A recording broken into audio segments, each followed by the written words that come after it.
안녕하십니까. 부동산 도시계획론 이범웅입니다. 오늘 6주차이고요. 6주차는 동영상 3개를 여러분들이 수강하셔야 됩니다. 그래서 오늘 6주차 첫 번째 시간이고요. 자, 먼저 말씀드릴 게 이제 과제물이죠. 그래서 첫 번째 과제물 10월 10일 일요일까지 제출하셔야 됩니다. 그래서 기억하시고 꼭 10월 10일 이내에 그 도어 시스템의 과제라고 하는 메뉴에 업로드해 주시기 바랍니다.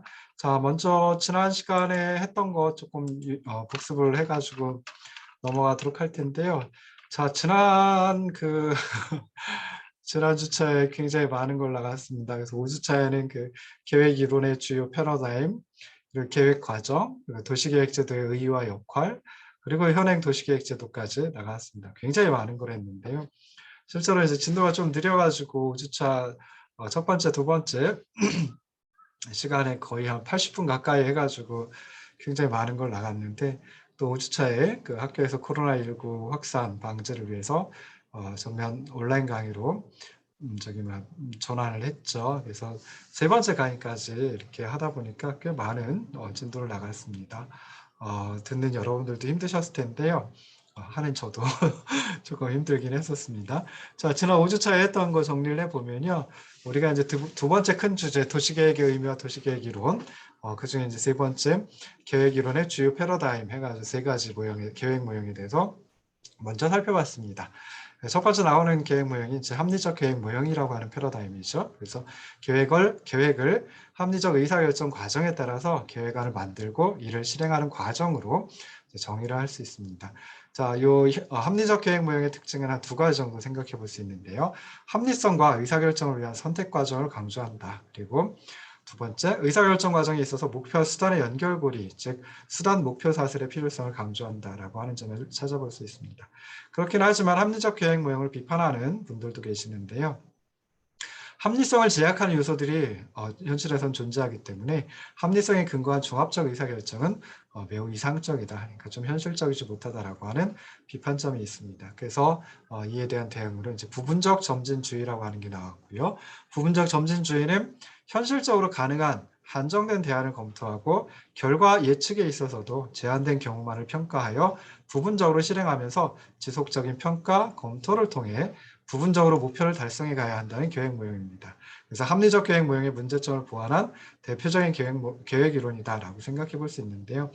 이러한 부분적 점진주의의 특징은 비교적 현실적인 집행이 가능하기 때문에 점진적인 개선이 요구되는 상황에서는 좋은 적용력을 가진다라고 하는 것이고요. 장점으로는 그 완전 정보 분석에 따른 가치 중립적인 의사결정이 가능함을 가정하는 합리적 계획 모형에 비해 인간의 합리성의 한계를 인정한 좀 더 현실적인 이론이다라고 하는 점을 찾아볼 수 있습니다. 그럼에도 불구하고 부분적 점진주의에 대한 비판도 많이 있는데요. 근본적으로 종합성이 부족하다. 그리고 둘째, 계획의 실행과 결과에 대한 정확한 인과관계를 규명하지 못하고 있다. 셋째, 장기적인 목표 달성이 어렵다라고 하는 점을 이런 점에서 비판을 하고 있습니다. 그래서 이렇게 합리적 계획 모형이라고 하는 것하고 부분적 점진주의를 절충해가지고 보완한 계획 모형을 또 혼합형 탐색 모형이라고 하는 것이 이제 나오게 되었습니다. 그래서 이 혼합형 탐색 모형의 특징은 합리성의 지나친 강조에 따라 현실성이 결여된 합리적 계획 모형과 또 현실 상황의 강조로 말미암아 계획성이 결여된 부분적 점진주의를 절충해서 계획 체계를 이원화하는 것이 바람직하다라고 하는 점입니다. 그래서 일반적인 방향을 결정하는 정책 결정, 상위 결정과 구체적인 세부 사항을 결정하는 개별적 하위 결정으로 구분을 하는 것이 이제 혼합형 탐색 모형의 특징이라고 생각해 볼 수 있습니다. 그렇긴 하지만 혼합형 탐색 모형 역시 계획안을 만들어내는 계획 수립 과정을 강조한다는 점에서 또 비판을 받고 있습니다. 자, 두 번째 주요 계획이론의 주요 패러다임이 정치경제학적 계획 모형입니다. 정치경제학적 계획 모형은 도시계획을 정부의 집합적인 간섭이라고 조망하면서 도시에서의 끊임없는 계층 간의 갈등에 정부가 간섭하는 과정, 이게 바로 계획 과정이다라고 하는 측면에서 도시계획을 설명하고 있습니다. 그래서 정치경제학적 계획 모형에서 이제 합리적 계획 모형의 문제점을 한 두 가지 정도 들고 있는데요. 제한적 합리성을 인정하고 있음에도 불구하고 이론과 현실 간의 연결고리를 좀 많이 복잡하게 하는 경향이 있다. 그리고 둘째, 계획 실행을 위한 목적과 계획이 실행되는 사회의 구조적인 특성을 무시함으로써 계획의 실제 응용에 괴리를 발생시키고 있다라고 하는 점을 들고 있습니다. 자, 그럼 정치경제학적 계획 모형의 특징은 무엇이냐? 두 가지로 또 볼 수 있는데요. 첫 번째는 도시계획은 계층 갈등 속에 자본 축적을 촉진하고 사회를 통제하기 위한 장치라고 주장을 하고 있습니다. 둘째, 계획의 실행이 특정한 사회적, 역사적 맥락 속에서 비판적으로 분석되어야 한다고 주장을 하고 있습니다. 이러한 정치경제학적 계획 모형에 대해서도 여러 가지 비판이 나오고 있는데요. 첫 번째는 방법론 측면에서 경험적으로 검증하기 어려울 뿐만 아니라 독립적으로 계획 현상을 분석하기 어렵다. 둘째, 이론적인 측면에서 도시 문제는 사회적, 경제적 여건에 따라 상이할 수밖에 없는데 획일적인 적용을 하는 것은 문제가 있다. 셋째, 실제적인 측면에서 계획가에게 실질적인 이론을 제공하지 못하므로 현실성이 없다라고 하는 점에서 비판을 받고 있습니다. 자, 이런 계획 이론의 주요 패러다임, 합리적 계획 모형, 그리고 그와 완전히 다른 극단에 있는 정치 경제학적 계획 모형, 그 둘을 갖다가 어떻게 하면 이제 좀 장점만 골라가지고 좀 찾아볼 수 있을까라고 해가지고 최근에 나오는 패러다임이 협력적 계획 모형입니다. 그래서 협력적 계획 모형은 이해 당사자들의 적극적인 참여 그리고 상호 주관적인 의사소통을 중심으로 합의를 구하는 과정을 강조하는 계획 모형입니다. 그래서 협력적 계획 모형의 특징 또 두 가지로 생각해 볼 수 있는데요. 시민이 참여하는 의사소통의 합리성을 중시하고 있다. 둘째, 계획 과정에서 시민들의 동의를 통해 계획의 기능을 온전히 수행할 수 있다라고 하는 점에서 특징을 찾아볼 수 있습니다. 자, 그래서 개인적인 이익 그리고 사회적 가치의 분열 현상이 극심해지는 최근 현실에서 좀 유력한 그런 계획 모형 또는 계획의 패러다임이 바로 협력적 계획 모형이다. 뭐 이렇게 이제 또 살펴볼 수 있습니다.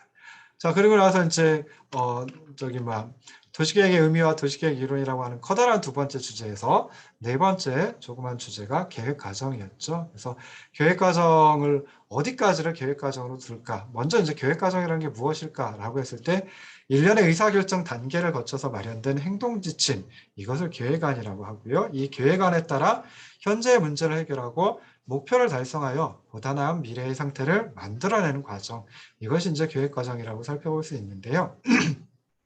이러한 계획 과정은 한 4단계에 걸쳐 가지고 수행이 된다라고 생각해 볼 수 있습니다. 그래서 첫째, 목표 설정하는 단계. 둘째, 상황 분석 및 미래 예측하는 단계. 셋째, 대안의 설정과 평가하는 단계. 넷째, 집행하는 단계로 살펴볼 수 있습니다. 여기서 목표 설정, 상황 분석 및 미래 예측, 대안의 설정과 평가, 여기까지를 계획안 수립 과정이라고 얘기를 하고요. 보통 이제 좁은 의미의 계획 과정이라고 얘기를 합니다. 여기에다가 네 번째 단계, 집행이라고 하는 단계까지 포함해서 넓은 의미, 광의의 계획 과정이라고 또 얘기를 합니다. 이것들 계획 과정의 단계를 하나하나씩 그냥 조금만 살펴보면요. 먼저 이제 첫 번째 단계가 목표 설정 단계인데요. 자, 일반적으로 계획은 복합적인 목표를 가지고 있습니다. 그러니까 하나가 아니라 여러 개의 목표를 가지고 있다고 생각해 볼 수 있죠. 그래서 계획을 통해 얻고자 하는 목표들을 구체적으로 규명하고 그리고 중요도에 따라서 목표들의 순위를 결정하고 목표 간에 서로 상충되는 점을 조절하는 것, 이것이 이제 첫 번째 단계 목표 설정 단계에서 중점적인 내용이다라고 생각해 볼 수 있습니다. 그래서 계획의 목표는 좀 더 구체적이고 실현 가능하게 설정하는 것이 바람직하다라고 또 생각해 볼 수 있죠. 자, 두 번째 단계는 상황 분석하고 미래를 예측하는 단계입니다. 그래서 목표를 설정하는 첫 번째 단계 이후에는 계획을 통해 통제 그리고 변화시키고자 하는 계획 대상의 과거, 현재 상태를 분석하고 미래의 상황을 예측하여야 합니다. 그래서 이러한 상황 분석 그리고 미래 예측의 기초는 정보와 자료의 수집 그리고 분석이다라고 생각해 볼 수 있죠. 세 번째, 대안의 설정 및 평가 단계입니다. 그래서 계획의 목표를 달성하기 위한 대안들을 모두 다 찾고요. 이러한 여러 가지 대안들 중에서 현실성이 있는 대안을 설정을 합니다. 그리고 대안의 평가는 대안들의 예상되는 효과를 미래의 관점에서 좀 비교하는 과정이다라고 생각해 볼 수 있는데요. 일반적인 평가 기준은 효과성을 분석하는 그런 평가 기법을 많이 활용하고 있습니다. 그래서 주된 기법이 이제 비용 편익 분석, 그리고 비용 효과 분석, 뭐 이런 것들이 있습니다. 마지막 집행 단계입니다. 그래서 여기서는 이제 결정된 최적 대안을 집행할 수 있는 수단을 선택하는 단계이다라고 생각해 볼 수 있고요. 그 다음에 뭐 이렇게 목표 설정, 상황 분석 및 미래 예측, 대안의 설정 및 평가, 집행 하고 거기서 멈추는 게 아니죠. 그래서 이런 계획의 어떤 집행 결과를 평가하고 환류시켜서 집행 과정 자체를 수정 보완함으로써 계획의 목표에 부합되도록 통제하는 것도 필요하다라고 생각해 볼 수 있습니다. 자, 이렇게 하고 이제 세 번째 큰 주제, 도시계획 제도와 도시계획 체계에 대해서 정말 체계로 넘어갔습니다. 그래서 첫 번째 정말 조그만 주제가 도시계획 제도의 의의와 역할이었죠. 그래서 먼저 도시계획 제도의 의의를 살펴봤는데요. 근대의 도시계획 제도는 산업혁명 이후에 과학기술의 발전 그리고 사회의 시스템화에 치중하면서 간과해왔던 시민들의 일상 생활 환경에 대한 사회적 요구로서 만들어졌다라고 생각해 볼 수 있습니다. 기본적으로는 이제 공동체 생활 환경을 보호하기 위해서 개인의 개별적인 토지 이용 행위를 제한하는 것이 불가피하다. 여기서 이제 출발한 것이다라고 생각해 볼 수 있는데요. 다른 표현을 하면 도시계획 제도는 시장과 대립하는 것이 아니라 시장을 좀 보완할 필요성에서 제기된 것이다라고 생각해 볼 수 있습니다. 그러므로 시장 활동을 물리적으로 또 공간적으로 적정하게 수용함과 동시에 생활인으로서 시민들의 요청을 조화롭게 다루는 것이 필요하다. 그래서 도시계획 제도가 의미를 갖는다라고 생각해 볼 수 있습니다. 자, 그럼 이런 도시계획 제도의 기능 뭐 살펴봤는데요. 도시계획 제도는 사회 공동체를 위한 도시계획 활동의 방식 그리고 기준을 정하여 놓는 체계다라고 생각해 볼 수 있습니다. 이런 도시계획 제도의 기능은 크게 한 세 가지로 생각해 볼 수 있는데요. 도시계획 활동이 왜 필요한지, 즉 계획의 대상 및 목표, 설정하는 거, 그리고 두 번째 무엇을 하는 것이냐 도시계획이, 그래서 도시계획의 방법 및 과정, 세 번째 도시계획 활동은 어떻게 하는 것인지, 그래서 정말 공정성에 관한 것이죠. 그래서 이 세 가지를 조금만 더 살펴보면요.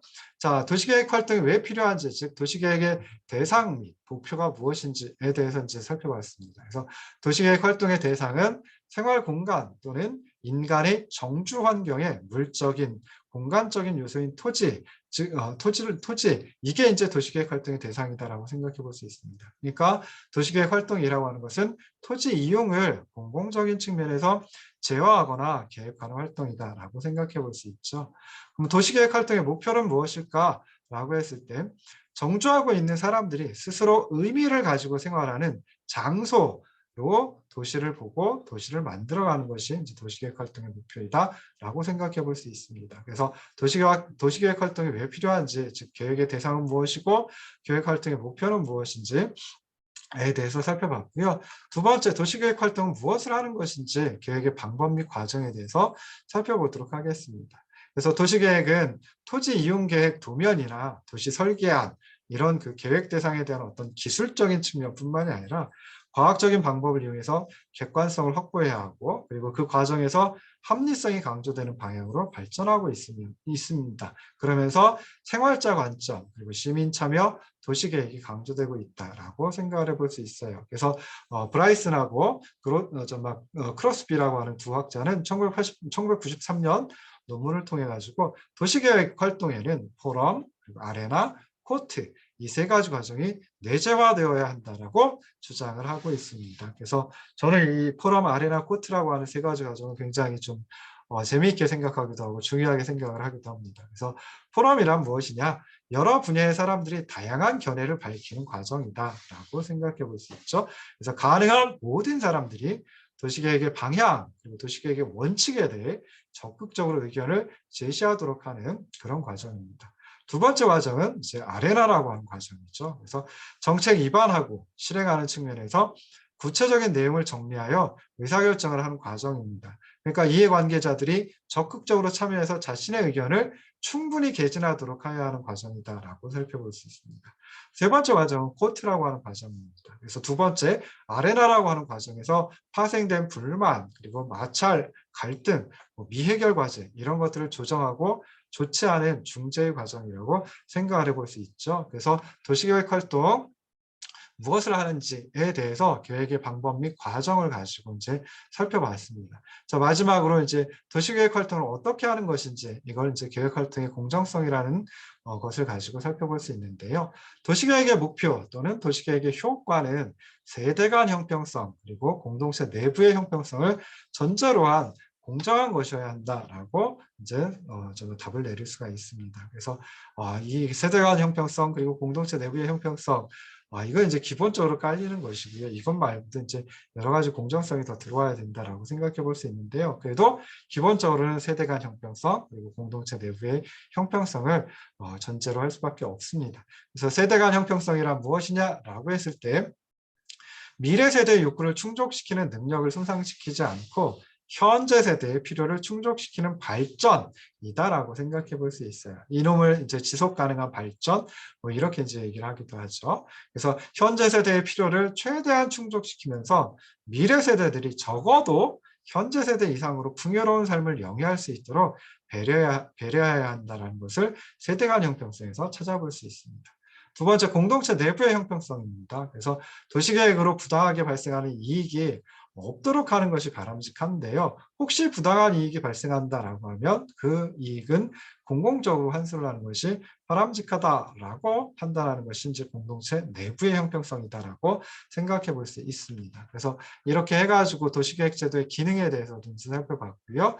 그리고 이제 도시계획제도가 어떻게 변화를 해왔는지, 사회 구조가 변함에 따라서 도시계획제도의 역할이 이제 좀 변화를 하게 됐는데요. 그것들을 갖다 이제 한번 살펴보도록 하겠습니다. 그래서 처음에 근대 도시계획제도 출발할 때서부터 산업화, 도시화라는 사회 구조 변화, 그리고 이로부터 파생된 도시 문제 해결을 위한 사회제도로 도시계획제도가 출발했다라고 생각을 해볼 수 있습니다. 그래서 교통정보통신기술 발달해가지고요.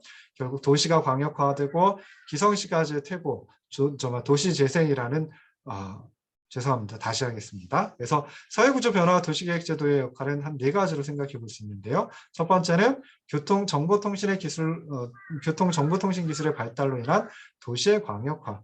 둘째는 기성시가지 퇴보와 도시재생이라는 도시구조의 변화. 셋째, 민주화, 분권화 등의 사회구조 변화. 그리고 네 번째, 글로벌 경제화 등에 대응해가지고 이제 도시계획제도가 발전을 해왔다라고 변화를 해왔다라고 생각을 해볼 수 있습니다. 처음에 이제 도시의 광역화라고 하는 것은 이제 교통통신의 발달로 인해서 도시 생활이 광역화되었고요. 그리고 도시 간의 기능적 연관성이 높아졌습니다. 그래서 좀 도시계획제도도 광역 지역을 대상으로 해가지고 광역 도시계획제도를 구축하고 운영할 필요가 있다라고 생각해 볼 수 있고요. 두 번째, 도시구조의 변화를 보면 도시의 주거, 상업 기능 등이 교외로 분산되고 기존 도심의 공동화가 발생하고요. 그 다음에 기존 기성시가지에 급조된 기성시가지 문제 뭐 이런 것들이 이제 발생을 하면서 도시구조가 변화를 하게 되었습니다. 그래서 시가지의 특성별로 문제점을 조사 분석하고 그리고 정주민들의 생활 네트워크를 토대로 정비하는 방법론의 구축이 좀 필요해졌다라고 생각해 볼 수 있습니다. 자, 세 번째는 이제 사회 구조가 변화했습니다. 정치적인 민주화, 개인주의, 서열의 변화, 그리고 정치 행정 구조의 분권화, 시민사회의 성숙 이런 것들을 살펴볼 수 있는데요. 자, 이러다 보면은 그 시민 및 지방자치단체로부터의 상향적인 계획 방식, 그리고 중앙정부와 지방정부의 상호 협력 관계, 그리고 정부, 시장, 시민사회가 함께 도시계획제도를 운영하는 새로운 거버넌스가 요구된다라고 생각해 볼 수 있습니다. 마지막 글로벌 경제화, 뭐 이것 때문에 이제 경제활동이 국경을 넘어서 점차 세계가 하나로 연결되고 있습니다. 그래서 국제 경쟁력을 제고한다든지 또는 환경 보전을 통한 지속 가능 발전 등의 측면을 포함하는 도시계획제도가 좀 필요하지 않을까라고 생각해 볼 수 있습니다. 그래서 이렇게 해가지고 사회구조 변화와 도시계획제도의 역할, 그러니까 사회구조가 지속적으로 변화하고 있는데 그것에 따라 가지고 도시계획제도의 역할도 변화를 해야 된다라고 하는 걸 이제 4가지 측면에서 살펴봤고요. 자, 그 다음에 도시계획 제도와 도시계획 체계에서 두 번째 주제로 생각해봤던 게 이제 현행 도시계획 제도입니다. 그래서 그 중에 이제 도시계획 제도의 구성에 대해서 한번 살펴봤었죠. 그래서 우리나라의 도시계획 제도는 이제 국토계획법에서 규정을 하고 있습니다. 그래서 국토계획법에서는 도시점 군계획, 도시군계획이라고 이제 저는 명명을 하고 있는데요. 자, 이 도시계획 또는 뭐 도시점 군계획이라고 하는 것은 시군의 관할 구역에 대하여 수립하는 공간 구조와 발전 방향에 대한 계획이다라고 정의를 하면서 도시군 기본계획 그리고 도시군 관리계획 두 가지로 구분을 하고 있습니다. 도시군 기본계획은 시군의 관할 구역에 대하여 기본적인 공간 구조 그리고 장기적인 발전 방향을 제시하는 종합적인 계획이다라고 생각해 볼 수 있습니다. 그러면서 도시관리계획 수립에 지침이 되는 계획이다라고 살펴볼 수 있죠. 그러니까 계획의 기능을 하면서 동시에 사회적으로 합의, 결정되는 법정 계획이면서 장기적인 계획이다라고 이제 생각을 하시면 좋을 듯 싶습니다. 자, 도시군 관리계획은 시군의 개발 정비 및 보전을 위하여 수립하는 토지 이용, 교통, 환경, 경관, 안전, 산업, 정보통신, 보건, 복지, 안보, 문화 등에 관한 계획을 의미합니다. 엄밀하게 얘기하면 토지 이용을 관리하는 하나의 제도적 수단이 도시관리계획이다라고 생각해 볼 수 있습니다. 자, 그러면 도시기본계획제도하고 도시관리계획제도하고 이제 각각에 대해서 생각을 해봐야 되겠죠. 그래서 지난 주차에는 도시기본계획제도에 대해서 조금 살펴보고 끝났습니다. 그래서 도시기본계획이라고 하는 것은 무엇이냐? 뭐 또 다시 한번 설명드리면 물리적인 그리고 공간적인 측면에서 특정한 도시의 장기 목표를 설정하고 목표 달성과 관련된 수단을 검토 제시하는 계획이다라고 생각을 하시면 좋을 듯 싶습니다. 그래서 해당 도시의 미래의 공간 구조 포함해 가지고요. 토지 이용, 교통, 녹지, 환경 등 다양한 항목을 다루고 있습니다. 그럼 도시기본계획제도는 어떻게 도입이 되었느냐라고 했을 때 자, 전통적인 토지 이용 규제 중심의 계획하에서 목표 중심의 장기 계획이 필요하다. 이런 인식이 이제 많아졌고요. 그래서 목표 중심의 장기 계획으로 도시기본계획 제도를 도입하는 것이 필요하다라고 이제 생각을 하게 됐습니다. 그래서 도시의 미래상과 목표를 설정하고 그다음에 그 미래상 목표를 달성하기 위해서 토지 이용 및 건축 활동을 유도하거나 또는 규제하는 도시관리 계획을 입안하는 데 지침 역할을 하는 것이다. 라고 생각을 하시면 좋을 듯 싶어요. 우리나라에서 이제 1981년에 들어서야 도시계획법을 일부 개정해서 도시기본계획제도를 도입을 했습니다. 그래서 이렇게 이제 도시기본계획제도를 도입한 이유는 그 이전부터 시행이 되었던 도시관리계획의 잦은 변경을 막고 그리고 계획의 과학적인 수립, 집행계획의 체계성을 확립하기 위함이 둘째이고요. 세 번째, 도시개발 수요에 적절하게 합리적으로 대응하기 위해서 도시기본계획 제도를 우리나라에서도 도입했다라고 생각을 하시면 좋을 듯 싶습니다. 자, 이제 새로운 진도로 넘어가 봐야 되는데요. 자, 5주차의 강의를 정말 5주차의 강의 굉장히 많이 했죠. 그러다 보니까 이제 뭐라 그럴까요? 좀 복습하는 것도 시간이 오래 걸렸습니다. 자, 이번 6주차 강의는 이제 현행 도시기본계획제도의 주요 내용서부터 나가보도록 하겠습니다. 그래서 현행 도시기본계획제도의 주요 내용 이제 살펴봐야 되는데요. 자, 이번 그 6주차서부터는 이전 주차까지는 PDF 파일을 띄워놓고 했었는데요. 그것보다는 그 아래 한글 파일을 띄워놓고 하는 게 훨씬 더 좋을 것 같아서 시범적으로 아래 한글 띄워놓고 해보도록 하겠습니다. 자, 그래서 세 번째 강의안이고요. 34쪽서부터 이제 진도를 나가게 됩니다.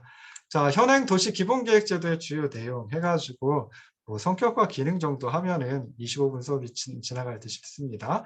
자, 그래서 국토계획법에서는 도시기본계획을 특별시, 광역시, 특별자치시, 특별자치도, 시, 군, 그래서 이걸 한꺼번에 이제 시군이라고 부릅니다. 그래서 시군의 기본적인 공간 구조와 장기적인 발전 방향을 제시하는 종합적인 계획이다라고 이제 정의를 하고 있고요. 그리고 도시관리계획 수립의 지침이 되는 전략계획이다라고 그 성격과 기능을 규정을 하고 있습니다. 자, 국토교통부의 훈령을 보면은 도시군 기본계획 수립 지침이라고 하는 훈령이 있습니다.